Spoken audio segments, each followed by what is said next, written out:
दोस्तों, क्या आपने कभी कोचिंग संस्थानों के अंधेरे रहस्यों के बारे में सुना है?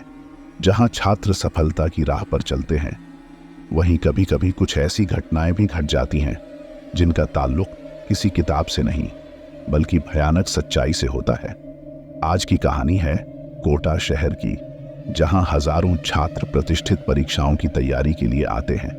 ये कहानी है रितिका और अंजलि की, दो महत्वाकांक्षी छात्राओं की, जिन्हें एक भयानक आत्मा से सामना करना पड़ता है। क्या वो इस भूत के चंगुल से बच पाएंगी? क्या वो अपने दोस्त को वापस ला पाएंगी? इस वीडियो में हम आपको सुनाएंगे एक ऐसी कहानी जो आपको रोंगटे खड़े कर देगी। तो हेडफोन्स लगाइए, लाइट्स कम करिए और तैयार हो जाइए डर के एक ऐसे सफर पर जाने के लिए जिसे आप कभी नहीं भूल पाएंगे। हेलो दोस्तों, मैं आपका दोस्त नवीन और आप सुन रहे हैं हॉरर कहानी मेरी जुबानी। दोस्तों, अब एक नया श्रृंखला रोजाना के लिए शुरू किया है।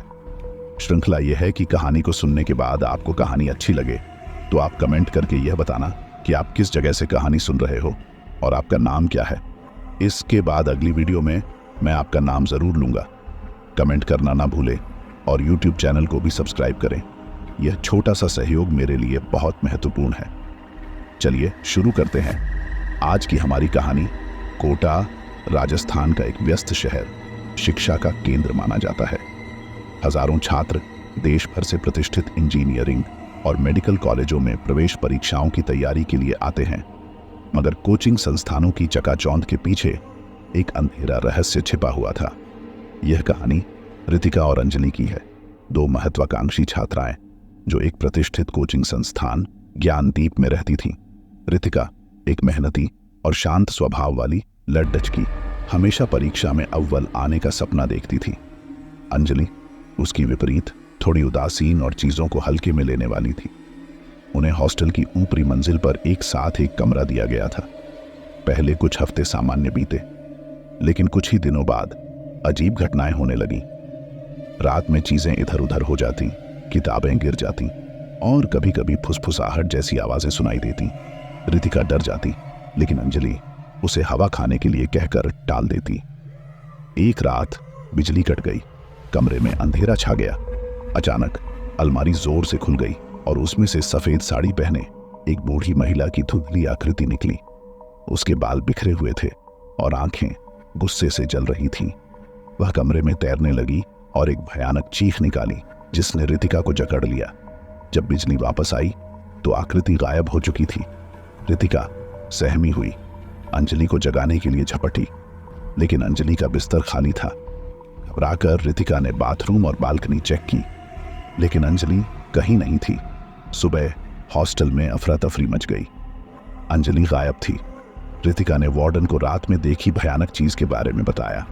वार्डन ने उसकी बात नहीं मानी, यह कहते हुए कि वह पढ़ाई के तनाव से हालुसिनेट कर रही है।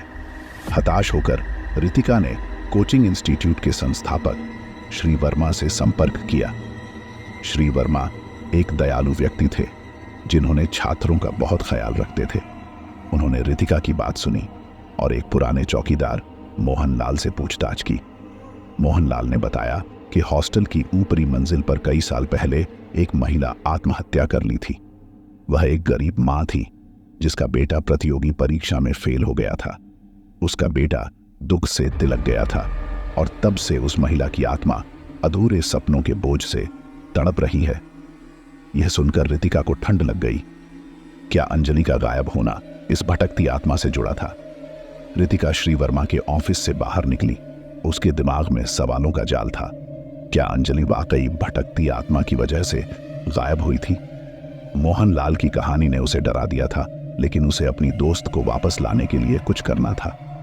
वह कमरे में वापस आई तो उसे लगा कि हवा में एक अलग सी ऊर्जा है। उसने किताबों की अलमारी खोली और उसके पीछे दीवार पर लिखा हुआ पाया, मुझे मुक्ति दो। यह अंजलि की लिखावट थी। रितिका चौंक गई। क्या अंजलि अभी भी हॉस्टल में थी? भूत द्वारा कब्जा कर ली गई थी। उसने तुरंत श्री वर्मा को बुलाया। उन्होंने कमरे की जांच की और दीवार पर लिखे संदेश को देखा। श्री वर्मा चिंतित थे, लेकिन उन्होंने रितिका को शांत रहने के लिए कहा। उन्होंने एक तांत्रिक को बुलाने का फैसला किया जो अलौकिक शक्तियों का जानकार था। कुछ देर बाद एक लंबे सफेद कुर्ते और गले में रुद्राक्ष की माला पहने हुए एक बूढ़े आदमी को लाया गया। उसका नाम योगीराज था। उसने कमरे में प्रवेश किया और वातावरण को महसूस किया। उसने दीवार पर लिखे संदेश को पढ़ा और रितिका से पूछताछ की। रितिका ने उसे रात में देखे गए भूत और अंजलि के गायब होने के बारे में सब कुछ बताया। योगीराज ने बताया कि आत्मा अधूरे सपनों और क्रोध से बंधी हुई है। उसे शांति दिलाने के लिए एक अनुष्ठान करना होगा। अनुष्ठान के लिए कुछ विशेष सामग्री की आवश्यकता थी, जिन्हें योगीराज खुद लाने गए। उसके जाने के बाद रितिका कमरे में इधर उधर घूमने लगी। उसने महसूस किया कि कमरे में एक अजीब सी ठंड है। अचानक से कमरे की रोशनी झपकाने लगी। डर के मारे वह अंजलि को पुकारने लगी। जवाब में उसने एक फुसफुसाहट सुनी, मैं यही हूं। रितिका इधर उधर देखने लगी, लेकिन कुछ नहीं दिखा। फुसफुसाहट जी, मदद करो। रितिका समझ नहीं पा रही थी कि आवाज कहां से आ रही थी। अचानक किताबों की अलमारी फिर से हिलने लगी। रितिका चीख पड़ी और दीवार के सहारे खड़ी हो गई। अलमारी का दरवाजा खुला और सफेद साड़ी पहने महिला की भयानक आकृति फिर से सामने आई। इस बार आकृति रितिका की तरफ बढ़ने लगी। रितिका सहम गई। वह हिल भी नहीं पा रही थी। तभी उसे अपनी जेब में श्री वर्मा द्वारा दिया गया एक ताबीज याद आया। उसने जल्दी से उसे निकाला और आकृति के सामने खड़ा कर दिया। आकृति रुक गई, मानो किसी अदृश्य दीवार से टकरा गई हो। गुस्से से उसने चिल्लाया, तू मुझे रोक नहीं सकती। फिर धीरे धीरे आकृति फीकी पड़ने लगी और अंततः गायब हो गई। कमरे में फिर से सन्नाटा छा गया। रितिका थक कर फर्श पर गिर पड़ी। उसे नहीं पता था कि अभी क्या हुआ, लेकिन वह जानती थी कि यह खत्म नहीं हुआ है। उसे अंजलि को वापस लाना था और भटकती आत्मा को शांति दिलाना थी। उस रात डर और थकान के बीच रितिका ने सोने की कोशिश की। उसके दिमाग में सवालों का जमघट लगा हुआ था।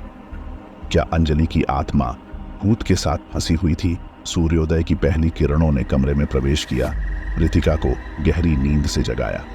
थकान और बेचैनी के मिश्रण से उसका पूरा शरीर जकड़ा हुआ था। वह उठी और खिड़की के पास गई। बाहर का नजारा व्यस्त कोचिंग संस्थान के दैनिक जीवन चक्र को दर्शाता था, जो कल रात की भयानक घटना से अछूता था। कुछ देर बाद योगीराज कमरे में लौट आया। उसके हाथों में एक थैली थी जिसमें अनुष्ठान के लिए आवश्यक सामग्री थी। कुमकुम, लोबान, अगरबत्ती और एक छोटी सी मूर्ति जिसे उन्होंने देवी काली की बताया। उसने कमरे के केंद्र में एक चौक बनाया और उस पर मूर्ति रख दी। फिर उसने सामग्री को जलाना शुरू किया। कमरे को धूप की सुगंध से भर दिया। योगीराज ने मंत्रों का जाप करना शुरू किया। उसकी गहरी आवाज कमरे में गूंजने लगी। रितिका एक कोने में खड़ी होकर मंत्रों का जाप दोहराने की कोशिश कर रही थी। वातावरण भारी और गंभीर हो गया था।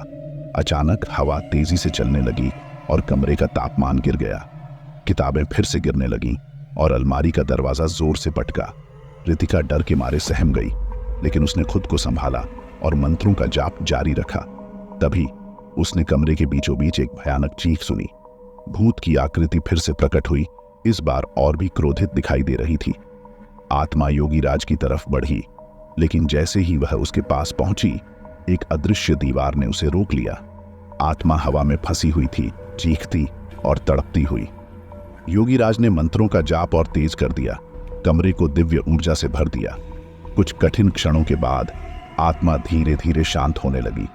उसकी चीखें कम हो गई और उसके चेहरे पर क्रोध की जगह उदासी छा गई। उसने रितिका की ओर देखा और फुसफुसाया, मेरे बेटे को बचा लो। रितिका चौंक गई। क्या अंजलि को बचाने का रास्ता इस मां के अधूरे सपने को पूरा करने से जुड़ा था? योगीराज ने अनुष्ठान पूरा किया और कमरे में सन्नाटा छा गया। आत्मा गायब हो चुकी थी। योगीराज ने रितिका को बताया कि आत्मा अब शांत हो गई है, लेकिन उसे अभी भी मुक्ति नहीं मिली है। उन्होंने बताया कि उस महिला का बेटा अवसाद से ग्रस्त था और प्रतियोगी परीक्षा में असफल होने के बाद उसने आत्महत्या कर ली थी। अब उस मां की आत्मा को अपने बेटे की आत्मा को शांति दिलाने में मदद करनी चाहिए। रितिका को समझ नहीं आ रहा था कि आगे क्या करना है। अंजलि कहाँ थी? उसे कैसे बचाना है?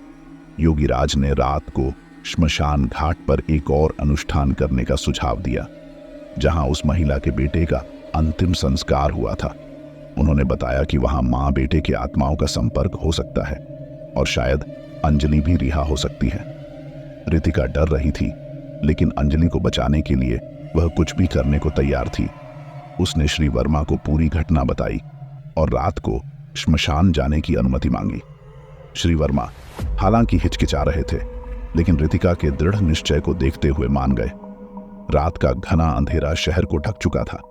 हवा में एक अजीब सी सन्नाटा थी, जिसे कभी कभी दूर से गीदड़ों के भौंकने की आवाज तोड़ देती थी।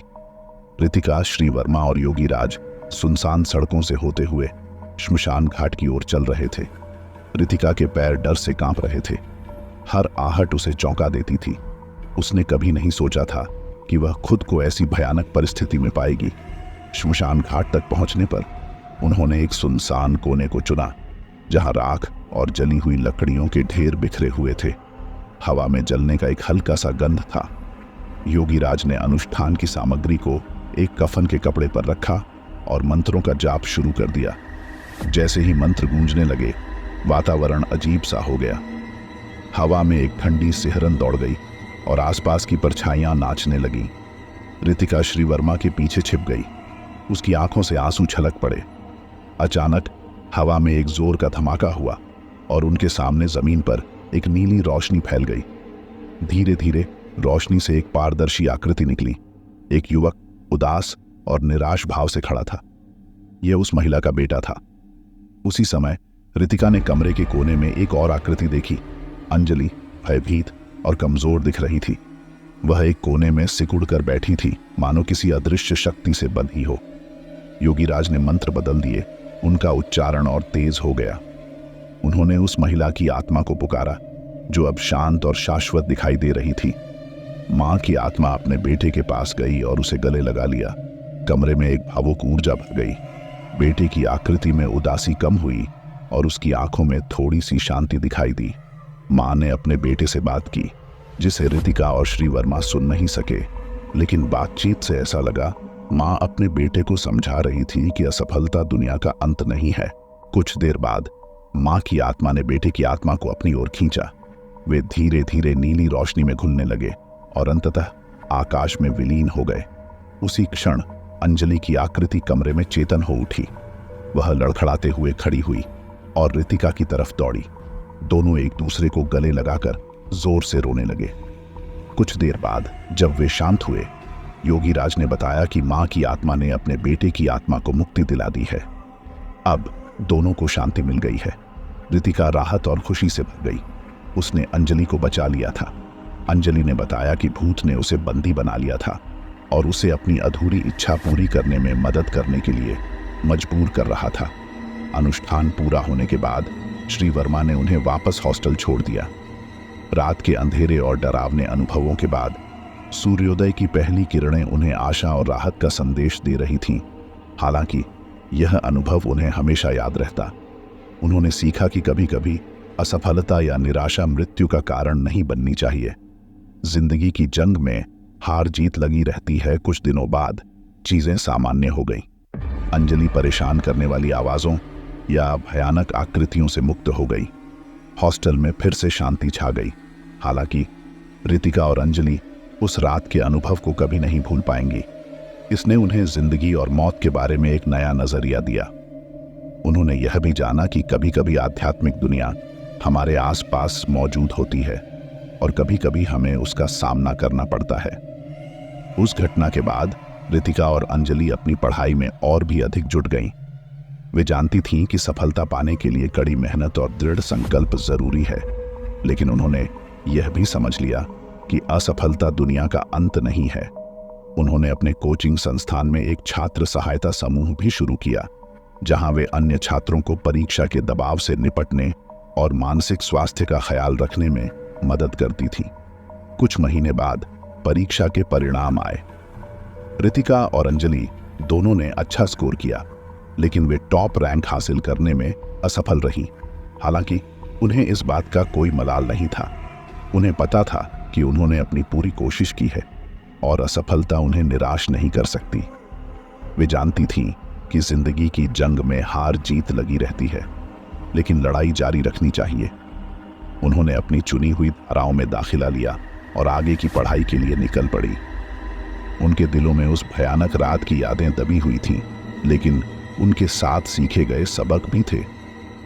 यह कहानी हमें बताती है कि कभी-कभी डर का सामना करने से ही सच्ची शक्ति मिलती है। साथ ही यह भी याद दिलाती है कि मानसिक स्वास्थ्य का ख्याल रखना उतना ही जरूरी है जितना कि शैक्षणिक सफलता। असफलता हमें रोक नहीं सकती, बल्कि हमें और मजबूत बना सकती है। इसके बाद दोस्तों, हम वापस श्रृंखला शुरू करेंगे जो मैंने कल आपसे कहा था। साथ ही जिन लोगों ने कल की कहानी सुनने के बाद कमेंट करते हुए अपना नाम और जगह बताया था, अब उन लोगों का नाम लेता हूं। पहला नाम है मुंबई से समीर। अगला नाम है पाकिस्तान, पेशावर से हाया खान। अगला नाम है नेपाल, दमक से दीपेन। अगला नाम है पुरुलिया से आनंद। अगला नाम है सरसावा से मोहित। अगला नाम है भोजपुर से जितेंद्र पाल। अगला नाम है सऊदी अरब से सेबर हुसैन। अगला नाम है यूपी से अनमता जमीर। अगला नाम है बीकानेर राजस्थान से मनोज कुमार चौधरी और कविता चौधरी। अगला नाम है कोलकाता से रब्बी। अगला नाम है मौजपुर दिल्ली से नव्या रावत और काशी रावत। अगला नाम है दिल्ली से करण चौधरी, नानू चौधरी और यशु चौधरी। अगला नाम है असम से रंजीत बैश्या। अगला नाम है पुणे महाराष्ट्र से बाबू कुमार। अगला नाम है गंगानगर राजस्थान से बलराम भाकर। धन्यवाद दोस्तों, मिलते हैं अगली वीडियो में।